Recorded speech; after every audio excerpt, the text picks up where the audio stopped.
Penguin Random House Audio presents Robert B. Parker's Colorblind by Farrel Coleman. Read for you by James Naughton.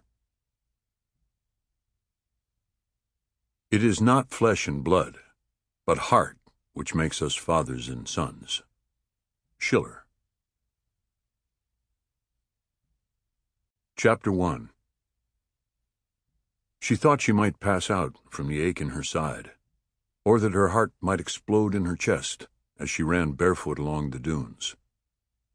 Her beautiful long beaded braids, of which she was rightfully proud, slapped against her shoulders, her face, and fell in front of her eyes. She stopped, trying to catch her breath and to listen for them, for their heavy footfalls. But the low roar of the waves swallowed up all the sounds of the night, much as they had overwhelmed her cries for help. Too tired to think, she bent over at the waist, sucking in huge gulps of crisp sea air. Her throat was raw from screaming. Sweat rolled down her forehead, stinging her eyes. It covered her dark black skin and soaked through her sports bra, panties, and torn warm-up pants. As her wind returned to her and the stitch in her side subsided, she felt the burn of her sweat seeping into the nicks and cuts around her ankles, caused by the brambles and sharp dune grasses. Her jaw was throbbing from where one of them had smashed his fist into her face. And as she pressed her fingers to the swelling, the absurdity of the situation rushed back in like the waves on the beach below. This can't be happening to me. Things like this happen to other women. She reached into her pocket to feel for the cell phone that she knew wasn't there. The image of it on top of the nightstand as clear to her as if she were back in the room at the bed and breakfast. Her skin was suddenly gooseflesh, her perspiration turning cold with fear, and she wished she'd listened to Steve and taken her phone. Wished she'd been able to hang on to her Harvard hoodie. But the man who'd laid her out with that one punch, the man who'd torn at her pants and climbed on top of her, grunting, pawing her, had clutched it even after she'd kneed him in the groin. It was only when she rolled out from under him and ran, hearing laughter in the night, that she realized the man who'd attacked her wasn't alone. She ran down to the beach, hoping, praying, that she'd come upon another runner or a couple, maybe some kids around a campfire. But there was no one, not in either direction, not as far as she could see. There were tears in her eyes. She was shaking, and her heart was doing a fluttery thing she wasn't sure she'd ever felt before. She'd been able to hold it together until then, until she saw that she was very alone on that stretch of Massachusetts beach. She decided to double back and head north along the shore, toward the B&B in Swan Harbor. She prayed the men chasing her had gone south, trying to get ahead of her to wall her off and pin her in. Besides, she had no idea what was down the beach beyond the edge of darkness. At least she had some sense of the beach in Swan Harbor, and knew that at one point the beach became rocky. Maybe there was a cave or a cove she could hide herself in until sunup. The thought of that, of the sun rising over the Atlantic, stopped the tears and filled her with hope. It was short-lived. There they were, above her, to her left along the dunes. She ran faster, then stopped dead in her tracks at the sight of a shadowy figure 30 yards ahead of her on the beach.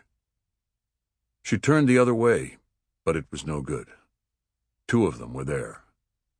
She ran to the dunes, her churning feet sinking into the cool sand as they came around slowly behind her, their sneering laughter filling the night.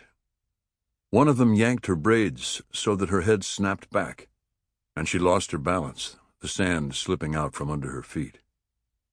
She fell awkwardly onto her neck and shoulder, landing so hard that pain shot down her whole left side, the jolt of it taking her breath away. When she came back into the moment a few seconds later, she wished she hadn't. They had her pinned, and he was on top of her again. Only this time his knees were on either side of her. She swung her head wildly from side to side, writhed beneath him, fighting to break free of the hands holding her down, but it was no good. He clamped a powerful hand under her chin to force her to look up at him. "You just had to go and knee me, didn't you?" he said, squeezing her face so hard that her teeth cut into the insides of her cheeks. The taste of copper and iron flashed across her tongue. Her body steadied as much out of exhaustion as anything else. "You made a mistake doing that. A very big mistake. Get her damn pants off. Time to teach her a lesson." She was at it again, her muscles giving absolutely everything they had left to give, and she screamed for all it was worth. But her voice was nearly gone, as was all of her strength. "You done now?" he said in a whisper, his lips close to her ear. "Are you done?" She was crying too fiercely to answer him, and before she could even think what to do next, she felt his fist crash into her face again and again. Her body went limp and her mind empty. When she roused, she'd retreated into a peaceful world so deep inside her own head that she wanted to stay there forever. It was strange, she thought, how she could still hear the sea and could feel them dragging her by the feet, the sand and dune grasses tearing at her face. Then, just before she slipped completely away, she remembered that tomorrow was Columbus Day. The Nina, the Pinta, and the Santa Maria. The Nina, the Pinta, and the Santa Maria. The Nina... She could no longer hear the ocean. Chapter 2. Everything was completely different, yet just the same. Paradise was as it had always been in the fall. The trees exploding with color, the wind blowing in off the Atlantic, biting with sharper teeth. Jesse Stone wasn't a man given to deep philosophical thought. He knew up from down, which base to cover when throws came in from the outfield, and, most important, right from wrong. His sense of right and wrong was like his North Star, guiding him through the wilderness of a world that had lost its way. Yet as he looked at the wind-blown swirl of reds, yellows, browns, and greens on the trees outside his new condo that morning, he could not help but think it strange that the beauty of the leaves was an expression of their deaths.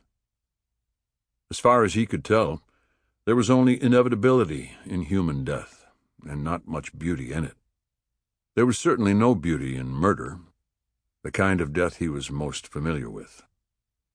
He didn't waste any more time contemplating the leaves, or why the familiar now seemed strange. There was the fact that his house had been sold that summer, and that he'd moved into a 2-bedroom condo in a development at the edge of the swamp. That wasn't it. He had moved many times in his life without it shaking his foundation. Nor was it that today would be his first day back on the job after 2 months away. He had to admit that it had taken some getting used to, being away from paradise. Jesse hadn't taken any real time off since he'd been forced to walk away from baseball and joined the LAPD. That was strange, too, because it felt like it had happened both only yesterday and 1,000,000 years ago.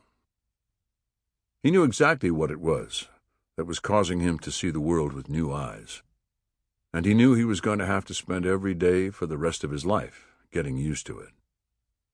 Patricia Cooper at the donut shop raised her right eyebrow at the sight of Jesse standing before her. For an old Yankee like Patricia, a raised eyebrow was tantamount to a fainting spell. "Geez, Jesse, been a long time. Got so we were worried Molly would be warming your seat on a permanent basis." She would never let that happen. One corner of Patricia's mouth turned up. "No, I suppose not. An assorted dozen for you?" "Better make that 2 dozen and a large cup of coffee. We've got that machine in the station now, but I've thought about the taste of your coffee every day since I've been gone." The other corner of her mouth turned up. Molly was seated at the front desk, not in Jesse's office as he'd expected. They'd spoken a few times since he'd returned, but like everything else since he'd come home, their conversations had been just a bit different. The usual rhythm of their banter seemed out of joint. He'd supposed that was a Sample complete. Ready to continue?